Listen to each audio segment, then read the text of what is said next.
Hello friends, नमस्कार। यामिनी ज्योतिष में आपका स्वागत है। तो आज दोस्तों मैं आपको एक बहुत ही सिंपल सी टेक्निक यहाँ बताने जा रहा हूँ, लेकिन अगर आप इसको यूज़ करेंगे तो फिर आप इसका इम्पोर्टेंस जो है वो जान सकते हैं। तो आइए वीडियो आरंभ करते हैं। वीडियो आरंभ करने से पहले बहुत बहुत धन्यवाद जो लोग मेरा चैनल सब्सक्राइब कर रहे हैं। तो देखिए, जब आपके सामने कोई चार्ट आता है, कोई कुंडली आती है, तो बहुत एक समस्या खड़ी होती है कि भाव के बल को कैसे देखें। हालांकि इसमें आप षडबल देख सकते हैं, लेकिन षडबल में आपको भाव बल का ब्रेकअप तो दिखाई देता है उसमें, लेकिन एक सिंपल विधि से मैं आपको बताता हूं कि अगर ये चीज़ें किसी भी कुंडली में आपको दिखती हैं कि इतने भाव बली हैं, तो फिर आप कह सकते हैं कि कुंडली की जो स्ट्रेंथ है वो ठीक है, कुंडली एक एवरेज है, एवरेज से ज़्यादा है।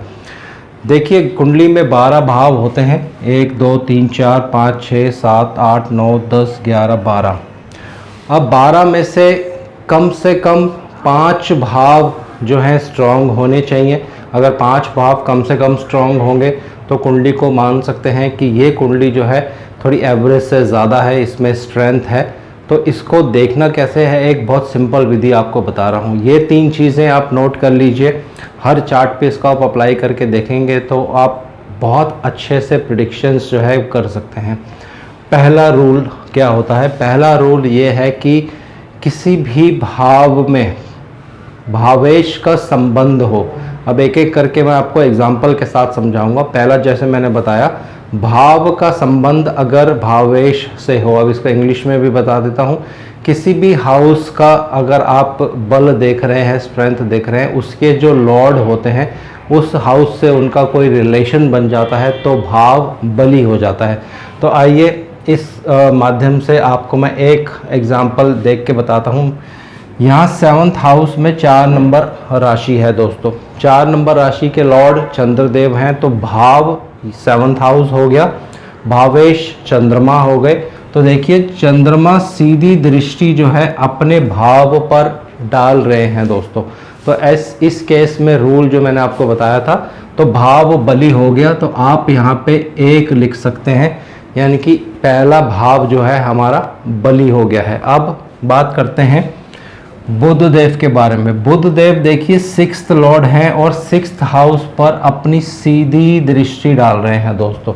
तो भाव बली हो गया। यहाँ पे आप 2 लिख सकते हैं और इस पे आप चाहें तो टिक लगा सकते हैं, या और भी कुछ भी कोड आपको लगाना है तो लगा सकते हैं। 2 भाव बली हो गए दोस्तों। अब देखिए, लगन जहाँ पे 10 नंबर लिखा है, ये बहुत इम्पॉर्टेंट है।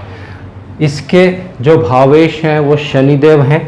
तो यहाँ देखिए, शनिदेव हालांकि नीच हैं, मैंने यहाँ वक्री नहीं लिखा है, वक्री भी हैं। तो ये शनिदेव थोड़े स्ट्रांग हो जाते हैं। स्ट्रांग है क्योंकि जब शनिदेव नीच के होते हैं और वक्री हो जाते हैं, और ख़ासकर जब वो केंद्र में होते हैं तो बहुत ज़्यादा उनमें बल आ जाता है। तो 1 2 3 4 5 6 7 8 9 10। तो शनिदेव 10वीं दृष्टि से लगन को देख रहे हैं दोस्तों। तो लगन भी बली हो गया है यहाँ पे। तो यहाँ आप लिखेंगे नंबर 3, तीसरा भाव हमारा बली हो गया है। अब बात करते हैं 2nd हाउस की। 2nd हाउस के जो भावेश हैं वो शनिदेव हैं। तो 2nd हाउस का अपने भावेश से कोई रिलेशन नहीं बन रहा है, तो इसको छोड़ देते हैं।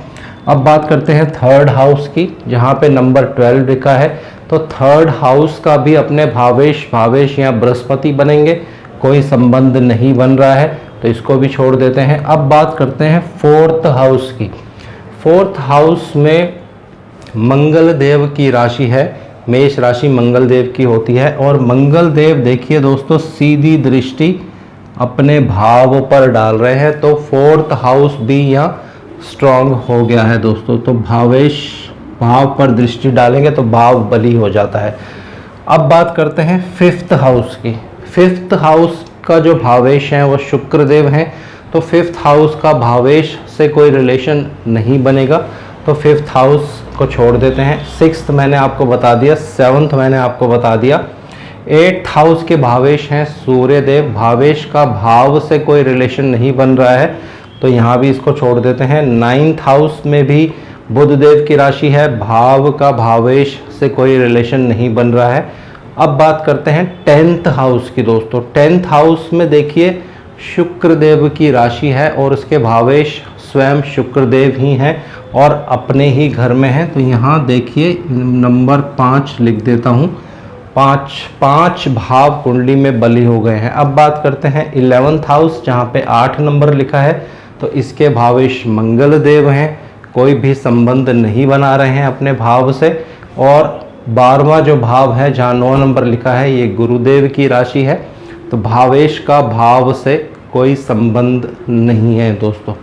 तो ये एक टेक्निक से आपको पता चल गया कि इस कुंडली में, ये कुंडली जब मेरे सामने देखने के लिए आती है तो मैंने कैलकुलेट किया कि 5 भाव कुंडली में बली हैं।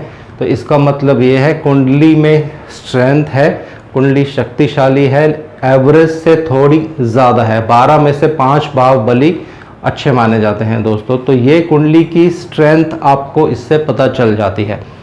अब दूसरी विधि क्या है इसमें? दूसरी विधि ये होती है कि कोई भी भाव, मान लीजिए 6 नंबर जहाँ लिखा है ये 9th हाउस है, इसके एक तरफ यानी एक घर आगे शुभ प्लैनेट हो और एक घर पीछे भी अगर शुभ प्लैनेट हो तो इसको शुभ कर्तरी योग कहा जाता है। इस केस में भी भाव जो है बली हो जाता है। तो यहाँ देखेंगे इस तरह का कोई रूल किसी भी भाव पे नहीं लग रहा है सिवाय इस भाव को छोड़कर। यहाँ देखिए जहाँ 8 नंबर लिखा है वहाँ सूर्य देव हैं, उनके एक तरफ तो बुध देव हैं जो नेचुरल शुभ प्लैनेट है। बुध देव किसी भी प्लैनेट के साथ युति या कंजंक्शन नहीं कर रहे हैं, तो अकेले होने की वजह से बुध देव शुभ प्लैनेट है। हालांकि 12th हाउस में है, उसका रिजल्ट डिफरेंट होता है, लेकिन अभी मैं सिर्फ आपको कॉन्सेप्ट जो बता रहा हूँ वो समझने की कोशिश करिए। और एक तरफ है बृहस्पति, एक तरफ है शुक्रदेव और एक तरफ है मंगल देव। तो आप स्ट्रेंथ देखेंगे तो 2 शुभ प्लैनेट और 1 शुभ प्लैनेट, तो यहाँ मंगल देव भी इतना ज़्यादा खराब नहीं कर पाएंगे। तो एज अ रिज़ल्ट क्या हुआ, ये भाव भी बली हो गया है दोस्तों। तो यहाँ पे आप 6 लिख सकते हैं इस कॉन्सेप्ट से जो मैंने आपको अभी बताया है कि एक भाव के आगे और पीछे अगर कोई 2 शुभ प्लैनेट्स हैं तो शुभ कर्तरी योग बन जाता है। तीसरा रूल यहाँ पे क्या है? तीसरा रूल यहाँ पे ये होता है कि कोई भी शुभ ग्रह, अब शुभ ग्रह कौन सा लेना है यहाँ पे थोड़ी सी आपको क्लासिफिकेशन करनी पड़ेगी। शुभ ग्रह इस लगन के लिए, ये यहाँ पे 10 नंबर लगन आ रहा है। 10 नंबर लगन की कुंडली यहाँ क्यों बनी है? क्योंकि लगन में 10 नंबर लिखा है। तो इसकी आपको पूर्ण रूप से जानकारी जो है होनी चाहिए। तो इस 10 नंबर लगन के लिए सबसे शुभ प्लैनेट्स होते हैं बुधदेव, क्योंकि ये नवमेश हैं, और शुक्रदेव क्योंकि ये त्रिकोणेश हैं, त्रिकोण के स्वामी हैं, ये भी त्रिकोण के स्वामी हैं, दोनों ही त्रिकोण के स्वामी हैं, और शनिदेव क्योंकि ये लग्नेश हैं दोस्तों। तो कोई भी भाव अगर नैसर्गिक शुभ नहीं होना चाहिए लेकिन फंक्शनल बेनिफिक होना चाहिए, इस लगन के लिए बेनिफिक होना चाहिए।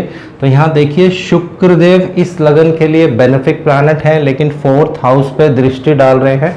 तो 4th हाउस ऑलरेडी हम एक बार देख चुके हैं, तो इस पर आप डबल क्लिक कर सकते हैं कि कुंडली में ये वाला जो भाव है ये बहुत ज़्यादा स्ट्रॉन्ग है।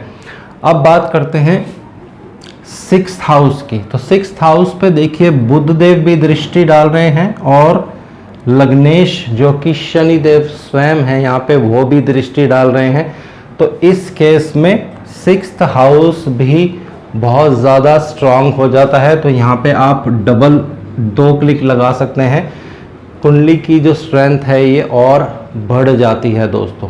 तो ये एक विधि है जिससे आप एक आइडिया लगा सकते हैं कि कुंडली का कौन सा जो भाव है वो सबसे ज़्यादा बली है। तो यहाँ देखिए 2 भाव सबसे ज़्यादा बली उभर कर आ रहे हैं, वो हैं 4th हाउस और 6th हाउस, क्योंकि डबल एस्पेक्ट है। बुध देव भी यहाँ देख रहे हैं, शनि देव भी यहाँ देख रहे हैं। और अब तीसरा है 10th हाउस।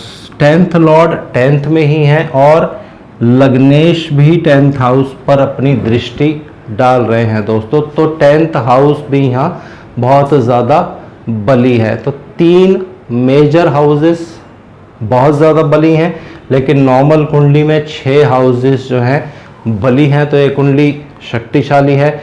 इन 3 हाउसेस से बहुत ज़्यादा अच्छा रिजल्ट इनको मिलेगा जब जब यहाँ से गोचर का ट्रांजिट होगा। ये फिर फर्दर एडवांस प्रेडिक्शंस होती हैं, वो आने वाले सीरीज़ में और आपको मैं डिटेल्स में बताऊंगा। तो इस तरह से ये एक छोटी सी टेक्निक है, इसको आप अप्लाई करेंगे। बहुत ही सिंपल टेक्निक है, लेकिन आप इसको अप्लाई करिए।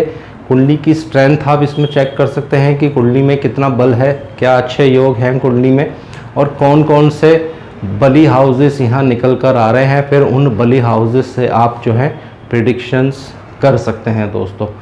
तो आज के लिए इतना ही, और इसको किसी और कुंडली पे भी आपको मैं इस कॉन्सेप्ट को लगा के दिखाऊंगा। शनिदेव से मैं आग्रह करता हूँ सबके घर में सुख और शांति बनाए रखें। जय शनिदेव।